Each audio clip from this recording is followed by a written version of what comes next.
Welcome to the Savvy Shopkeeper Retail Podcast. I'm your host, Kathy Cruz.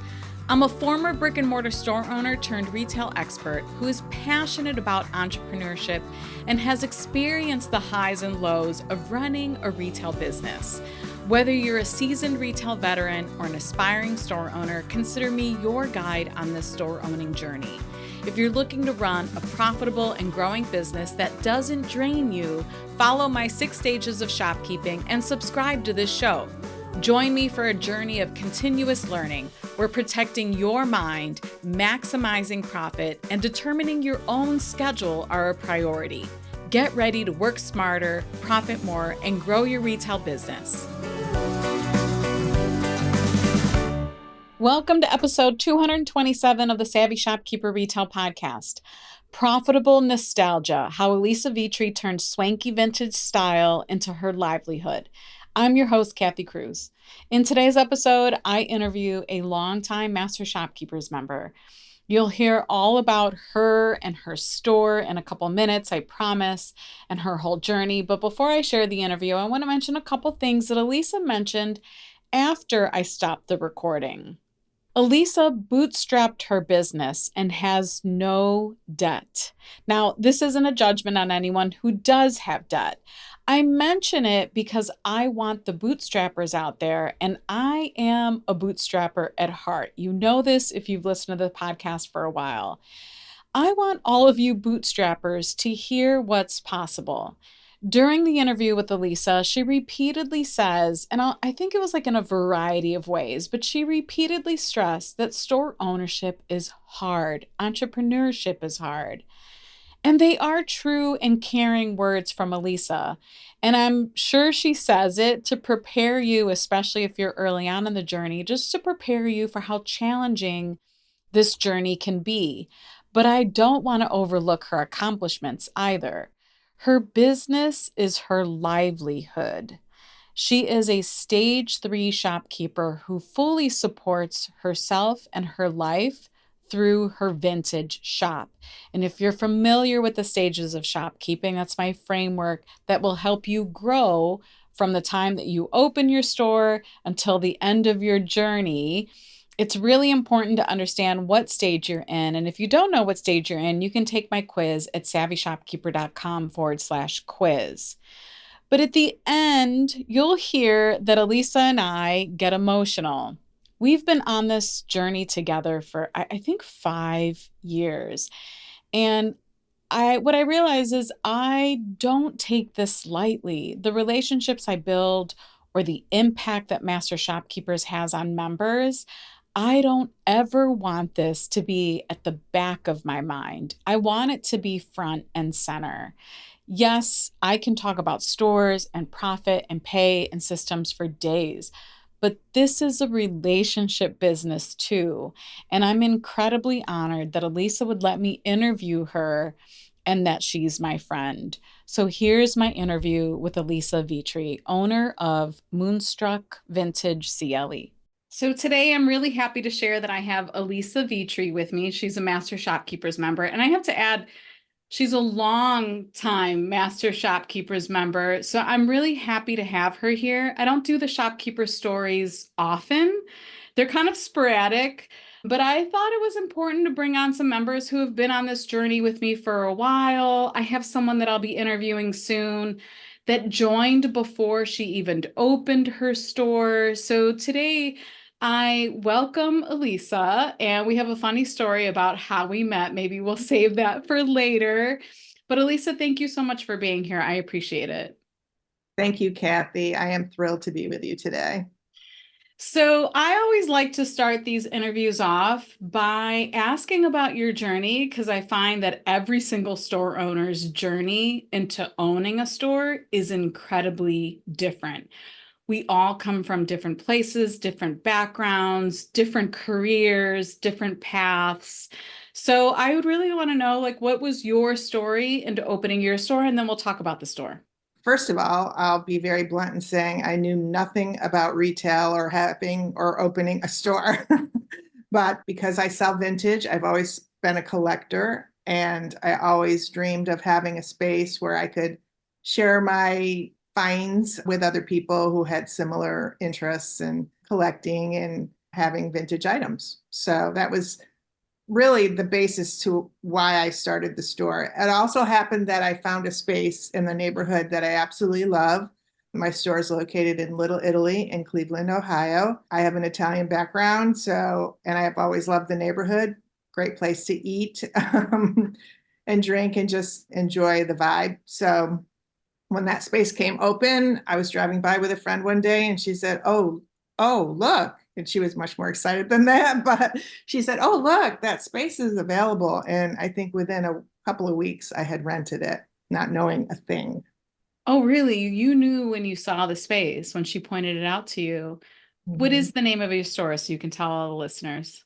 It's Moonstruck CLE Vintage. And the CLE is short for Cleveland. And I have a couple things to say about this. So, Little Italy, for those of you who've never been to Cleveland, is one of the most charming. Just has so much character. I think that's the way I would describe it first. It has so much character. It does feel like you're walking into a little bit of an Italian town. It has that kind of charm. It has the bakeries and the restaurants. So whenever somebody says like, well, you can't have two or three Italian restaurants in the same block, that, Little Italy breaks through that because it's 20 Italian restaurants on the same block and then a little bit that dips out into the corner, around the corner on the streets. And it's incredible. And they're all busy. And so many of us in the Northeast Ohio area, we go Mhm. there for the feast every year. That's in August. Mhm. Yeah. And that's just a huge, huge event. And then Little Italy is always hosting other events like an art walk and other things that I've visited and I've stopped in your store to shop at. Why did you name it Moonstruck CLE? Well, the movie, if people are familiar with the movie with Cher, is my family's favorite movie, and we're often overheard quoting the movie lines to each other at holidays and such. So we typically sit down together as a family once or twice a year and watch it. So it just is so representative of the Italian culture. It's a little over the top, but too far, and and I love the moon too. Like I'm a big moon fan, so I don't know. It just seemed to fit. Yeah, I've never asked you that question before. Or maybe I have. I don't remember, but it is very fitting. It's very fitting too for your style. Like it all makes sense. What were you doing at the time when you spotted the storefront and then you went ahead and rented it? Were you working a full-time career? What were you doing at that time? I was working a full-time job. The last, I would say, about 10 years of my career, I worked in IT groups. So I wasn't necessarily a technical person, but I did training and some testing and was kind of an interface between the business and the technology folks. So I had a pretty extensive career doing that. I did a lot of traveling, and I ran the store and had the full-time job for the first 5 years of the business. And then in 2019, I was laid off from my job and decided to give it a go. And it was around the time that I found you and joined MSK. So, So you opened Moonstruck in 2014? mhm. Okay, I don't think I realized that either. Yeah. So So it's you going can to be 10 see. years in November. Yeah. Yeah. Mm, Congratulations. thank you. That's a Thanks. long time for a store owner. We all know that, right? Yeah, I really feel, in fact, before we started the call, I was sitting here kind of waiting for you to join, and I was just like allowing myself a moment to take it all in. Just the fact that I'm here with you today and able to share my story is pretty awesome. I'm going to Yeah. try not to cry. We cry in Master Shopkeepers. It's okay.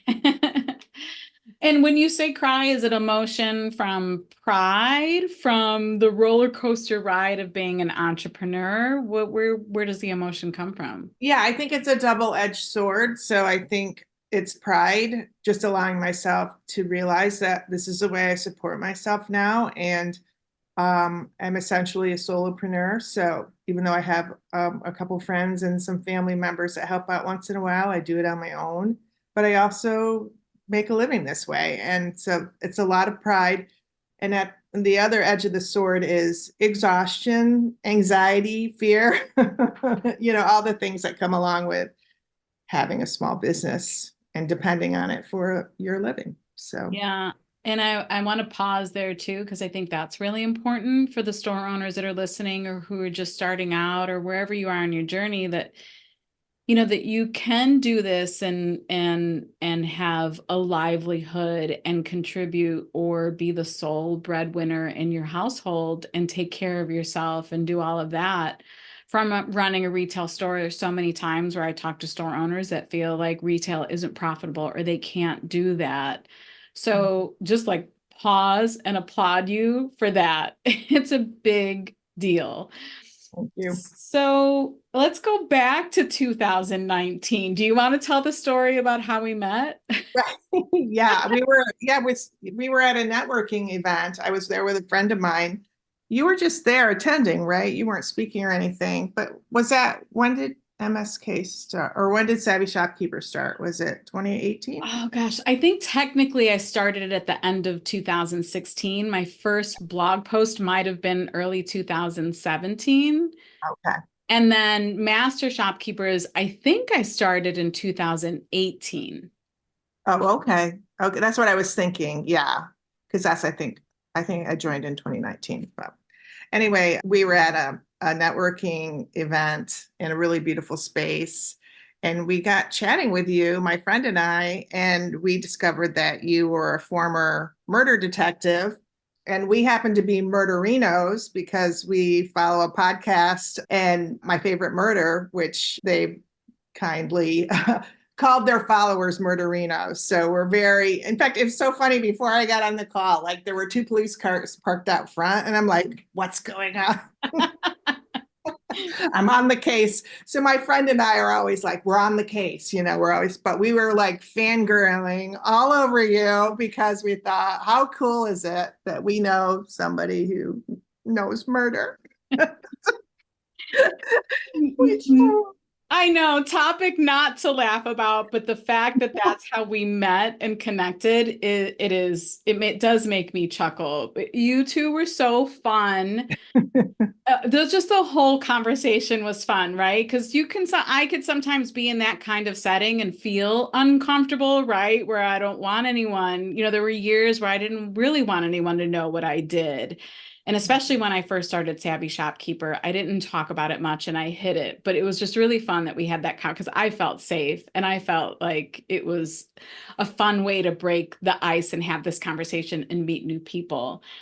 So soon after that, would you say within a year or sooner than that, you joined Master Shopkeepers? it was probably within the year after Okay. that, because that would Yes. have been around the same time that I got laid off from my job. So, yeah. All right. So before we even talk about Master Shopkeepers, I actually want to know more about your store, and about the journey with the store. So if you opened in 2014, tell me about those first 5 years before I even met you. So I was only open on the weekends and during special events, as you mentioned earlier. The neighborhood has a lot of special events like the Feast of the Assumption, art walks.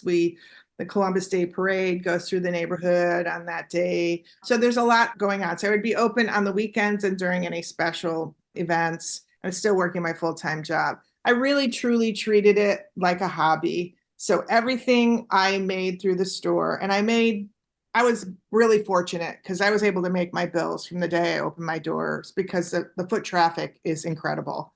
So I literally opened my doors and I was able to make money. Now, that sounds really braggy, but it had little to nothing to do with me. I suddenly realized how hard it would be to keep up with merchandise because I'm basically selling one of a kind items. So that quickly became evident. I just was, everything I made, I went right back into the business. But for a long time, I was working 7 days a week and it was, very challenging. Yeah. So I've always been a collector of vintage, as I mentioned. So that was, and eventually, and I always kid around with people saying, eventually you collect enough where it overflows from your home and you suddenly have a store. So I was just able to kind of just go out. Sometimes I think it's a shopping addiction way of what, being able to repurpose all that stuff back into the world. But I really value history and quality and unique items. And over time, it occurred to me also that I was, kind of being able to keep some of those things out of the landfill, possibly. And it supports my ideals about repurposing, reusing, not buying fast fashion or things that are made over and over again or just trendy. So it just supports all those things in my life. So yeah, so when I opened, I was just mostly just finding my way. And I look back at the pictures of the store when I first opened it, it was like empty with like just a few things in it. I was like, I can't believe anybody bought anything from me because it didn't even look like a store. This episode is brought to you by my new free resource, a ChatGPT guide for retailers. There is no other tool that has saved me as much time in 2024 as ChatGPT has. My new guide will help you learn about this free artificial intelligence tool. Yes, it's free, and it's not as intimidating as it sounds. I share 14 ways retailers are using the tool now to save them time and effort. I also share real store owner examples, and the results from one search will blow your mind. Visit savvyshopkeeper.com/chatgpt to sign up for this free guide. I say the same thing about when Karen and I opened. It was like, it looked so sparse, and it surprised me that people shopped with us then, but they did, and they continued. And Cleveland for sure, just I feel like especially Cleveland and in those inner suburbs, they really support shopping small, and they show up in big ways, especially Small Business Saturday and for like the local events and all of that. So it's helpful. I also want to mention that you way undervalue yourself and your talent with buying, because you have such a talent for that. And you see it in your store. Every time I go to your store, I walk out with something, a gift for my nephew. I bought him this fantastic sweater, a hat for myself. I'm always buying something when I walk into your store. And for me, I'm not a big shopper, and I'm not a big love the hunt kind of person, but I do love walking around your store and seeing what's in there. It's an enjoyable experience. It has a vibe is the best way I can it just has an Elisa vibe. And I love it.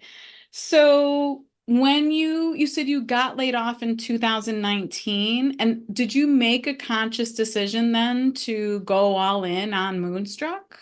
It wasn't immediate. I did take some time to look for a job because I think as many people experience when they first are in that situation, like you start to panic a little bit because you think about your health care and, just, your retirement, all those things that you just kind of take for granted when you're employed full time.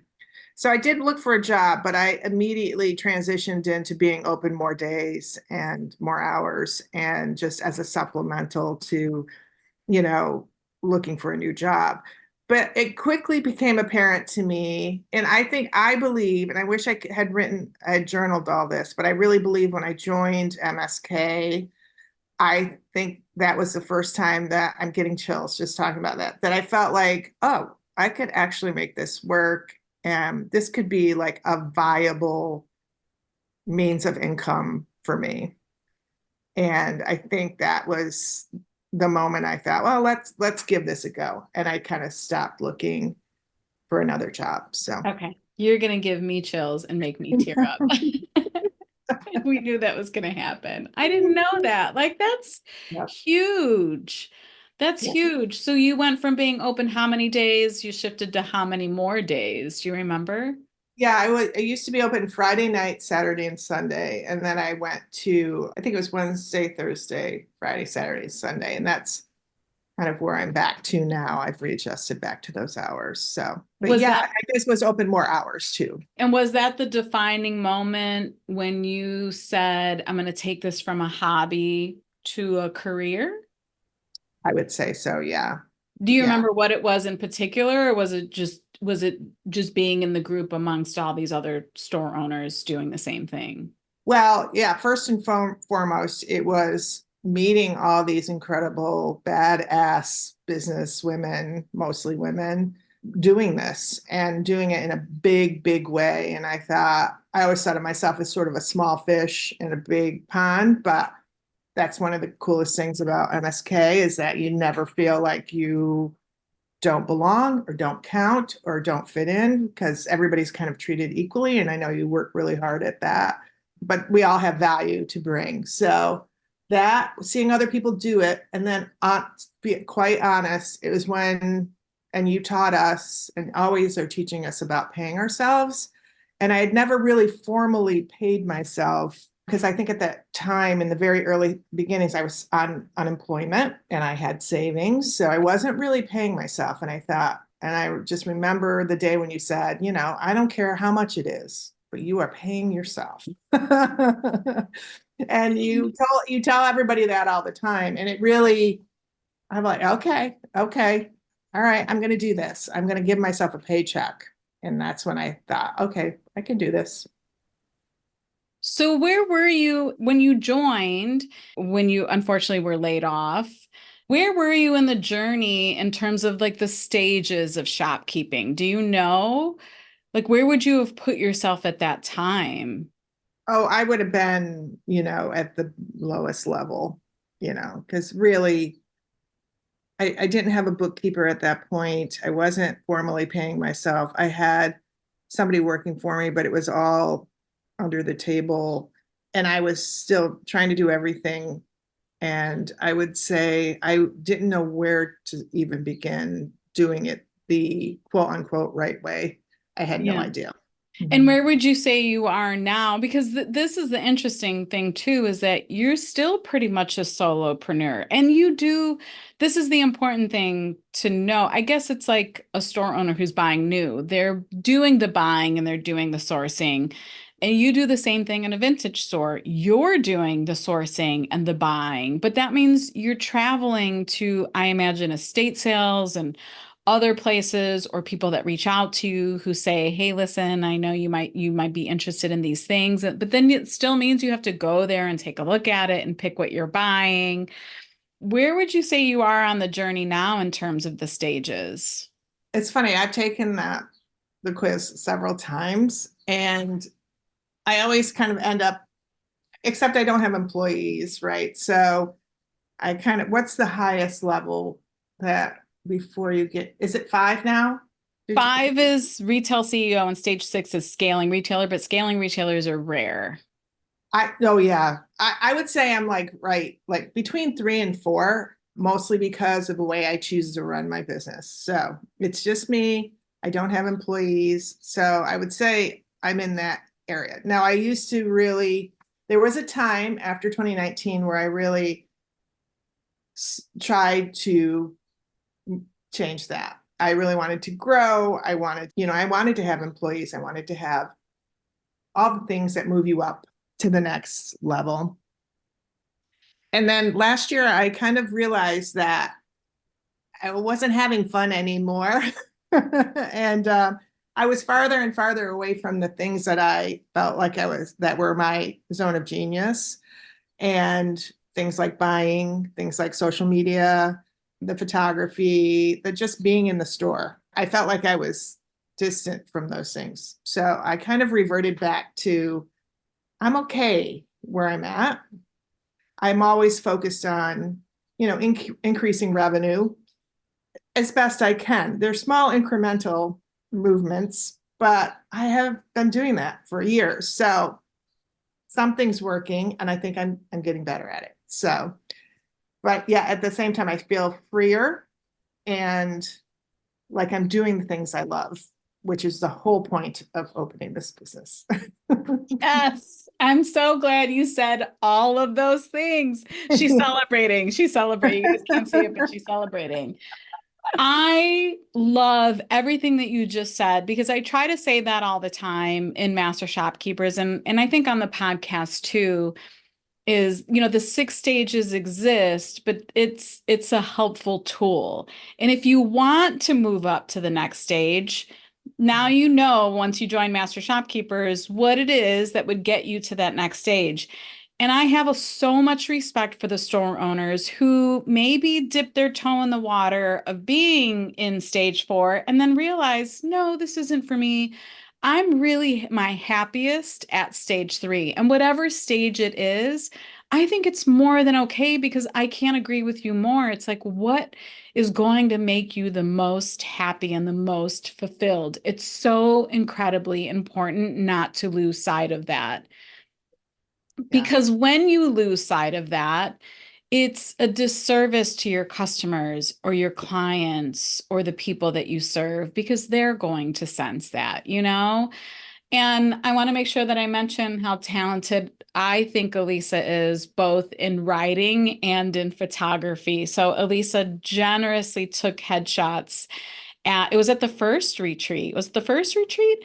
At the first retreat that I hosted, and I still see some of the members using those headshots, and I love it. And the other thing too is you're definitely a talented photographer, but I think what I love equally or maybe more is your writing. There's something about the way you write.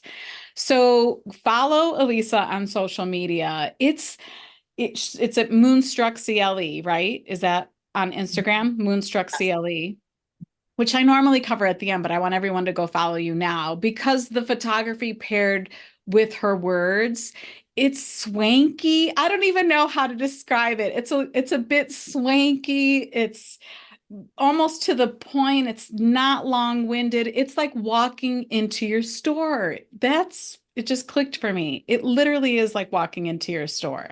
Thank you. Thank you. No, and Yeah. that's so important to me because to me, that's what brand is all about, right? I did find it challenging to still stay that connected. And it could be just me. Like when I was more distant, when I had employees, when I was doing things very differently, I didn't feel like it was showing through like the true brand of what I was doing. So, Yeah. uh, yeah. And the fact that you can consciously choose to stay in stage 3 and have a life and pay yourself says a lot. Like for me, that says a lot. And hopefully you're giving some people listening to the podcast some big aha moments or some realizations that they can choose to do things the way they love and still serve themselves and still take care of themselves. That's a big message. I'm going to have to come up with a really good title around that. You can Chat do GPT, it. here I come. Yeah. Oh, wait, I could just ask you to come up with a Yeah, really right. swanky title. Swanky. This episode is brought to you by Master Shopkeepers, my mastermind group for brick and mortar retail store owners. If you're craving support, connection, inspiration, and motivation for your retail business, apply to join us. It doesn't matter what stage of shopkeeping you're in, what matters is your drive to work less, profit more, and grow, both personally and professionally. Learn more at savvyshopkeeper.com/group membership. That's savvyshopkeeper.com/group membership, all one word. One of the other big things that you've taught me, Kathy, and the whole group has taught me that I think has allowed me to do this, because, it's not easy. It is not easy, as we know. It's a ton of work, but it's like eliminating the things that don't matter, don't bring you revenue, don't bring you peace, whatever it is, those things that are causing you anxiety or, if they're not making you money, why are you doing those things? So I think you teach really well on that and I've eliminated things continuously for the past 2 years.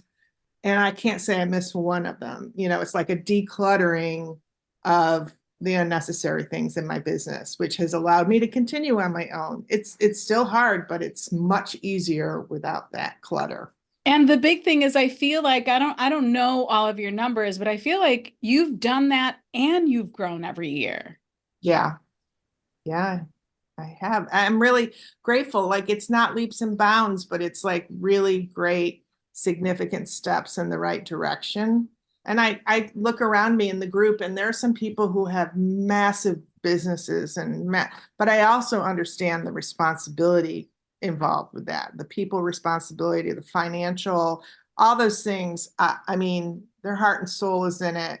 They can lose sleep at night because they have much more risk involved in what they're doing. So I've tried to balance that, in order to be able to do it on my own. And I give you credit too for not having the FOMO or not feeling inadequate, that you're not stage 5, right? There's no reason to feel I think no reason to feel inadequate when you make a choice, a peaceful choice within your heart and your mind that that's where you want to be. Or do you sometimes feel inadequate?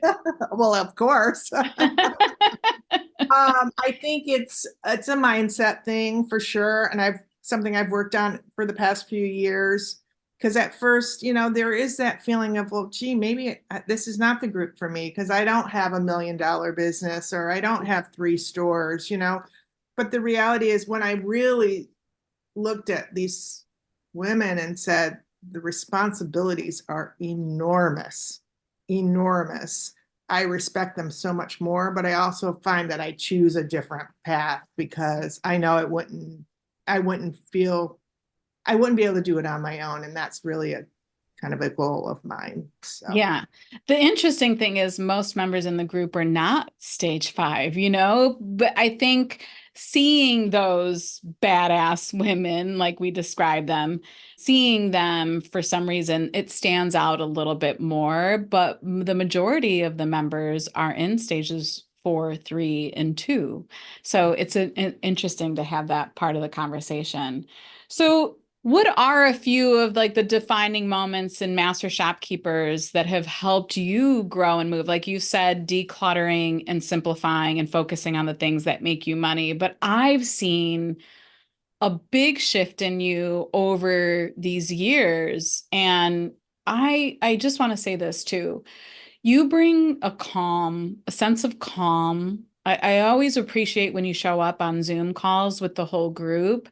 Part of it is you engage with me, even though if I'm teaching, most of everyone is muted. And what I always appreciate is you always give me a head shake or a nod or a thumbs up. And I appreciate that nonverbal communication, but you also bring this, I don't know, it's like a wisdom and a calm with you. What would you say has helped you grow the most just as an entrepreneur in general from being in master shopkeepers? Because I've just seen you change a lot. first of all, let me say this. After years of corporate training, after being a corporate trainer, I look for those people too in the audience. So that probably is why I have that tendency to, engage when somebody's speaking. But I don't know. I feel like I love what I'm doing. And I had a conversation recently with somebody, and I said, feeling a little bored. It's not that it's easy or it's not constant busyness. It's like feeling a little restless or whatever. But I think any job you run into that. But I really love what I'm doing. And at some point I just decided whatever it takes, I'm going to keep doing this. I am not going back to the corporate world. I'm not going back to a 9 to 5. I'm just going to make this work. And I feel like consistency has really paid off for me. A lot of what I've learned through you and Master Shopkeepers is scheduling and planning and just keep going. And the other thing I love too that you're great at teaching is testing, So when I bring a new product in and if it doesn't sell, okay, we tested that out. We're not going to do that again. So, and then when the right thing comes along, okay, we're going to keep doing that because that works. So just being less chaotic, I guess, has really helped me gain confidence and knowing, I mean, I still have my moments, obviously, as we all do, of insecurity, but I feel like I've been consistent, successful, and, I feel really good about that. And it has helped me with my confidence. But I also love, this is the other thing I love about MSK, like some random thing comes up and you're like, I've never had to deal with this before. Like you just go in there and you don't know who's making $1 million a year.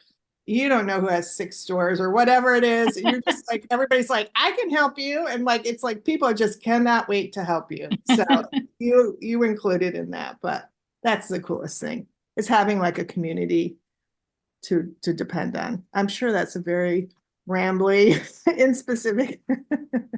Yeah. No, I mean we do a lot in there and I get it. A couple of things that stand out to me is your willingness to test. Even, in a vintage shop, I remember when you were like really started to dabble more in the gift or the things that are new or locally made. And that started to shift the business for you a bit because there are a lot of tourists who visit Little Italy. You do get a lot of foot traffic, and not everyone can, pack, a bunch of, vintage clothing that they buy from your store and take it with you if they're traveling. So just the smaller items that you carried, I know made a difference, but there was your willingness to test that. I love that you show up, right? Like you show up for group calls, you show up for the conversations, you show up when I teach something, you show up and listen. I also remember when you did this on your own because the lab has all of the resources and replays that master shopkeepers can access. And I remember I taught the retail profit pie lesson at least twice, and everyone has access to the tool. And it took you a while to actually go in there and do it. And I remember the comment you left in the lab, and you said something like, I was afraid to do this, but I'm here and I'm doing it and I'm moving forward. And that's also part of your personality is it might take you a while to get to that point, but once you do it, you commit. Yeah, it's big. Thank you for that because it is part of my personality. I'm not an early adopter. I take my time and but when I get there, I'm in like You all the way. are. Yeah, You that's how I are. And feel I about my store. It's like I'm in, like we're doing this, whatever it takes. So it might kill me, but So, what is your favorite part? I mean, I think you kind of suggested or hinted at it along the way, not even hinted. What is your favorite part about running Moonstruck CLE and being a shopkeeper? and I'll mention this just because I know you're a fan of creating a board. I want to call it a mood board. It's not a mood board. It's Vision a board? vision board. Before I opened my store, years before, I had created a mood journal. And I had, back before everything was digital, way back when, I had created a store for myself in this journal. And one of the huge things about it was, in addition to having a beautiful store and a place where people could buy unique things, I wanted to be part of a community. I wanted to be able to say, this is my neighborhood, and I support my neighborhood, and I support my city. And I feel like I have that so much. And when I go back and look at that journal, everything has come to pass. There's only one thing that hasn't come to pass. And I think it's probably because it wasn't meant to be. But and it's gone beyond that now. But the big part of it was being part of a community.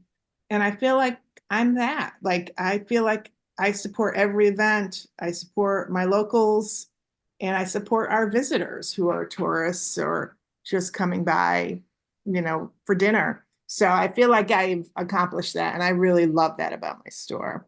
Good. I love that about you and everything that you do. Just that shines through. That part of it shines through. I won't ask you what you dislike about shopkeeping because I think some of that came out already. Yes. Is there any words of wisdom or anything that you want to share with the listeners before we wrap this up, just about this journey and the things that we talked about?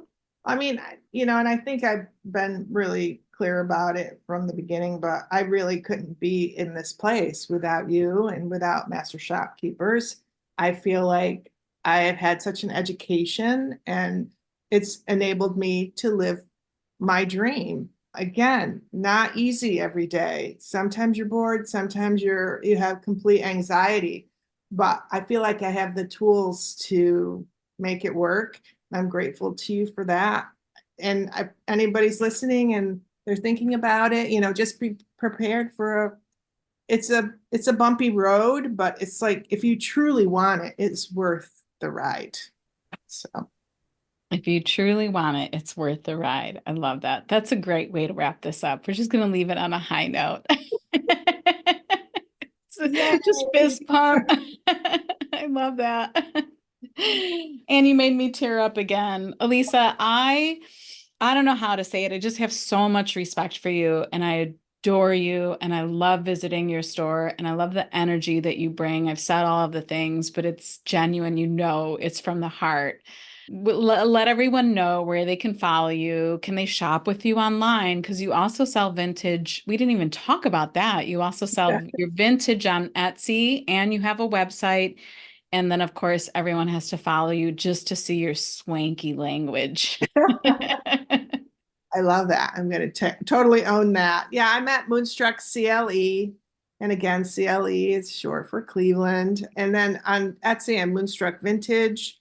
And I have a website, moonstruckcle.com. So I'm in all the places, most active on Instagram. And I've been trying to do some videos every week or so about new products. And yeah, I ship. In worst case scenario, I'll deliver within 50 miles. But yeah, we're there Wednesday through Sunday and for all the special events in the neighborhood. So Yeah, if you ever come to Cleveland, go to Little Italy and go to Moonstruck CLE for sure. And when you ship, this is the last thing I'm going to say because I could say so many great things about Elisa. When you ship something, oh my goodness, it is so well done. It makes me feel like I've shopped in your store from the tissue paper to the stickers. There's always a little special touch. I feel really special when I get a package from you. And I think that's the way you make everyone feel. So this is where I tear up. Thank you. Thank you for being part of Master Shopkeepers. I appreciate you.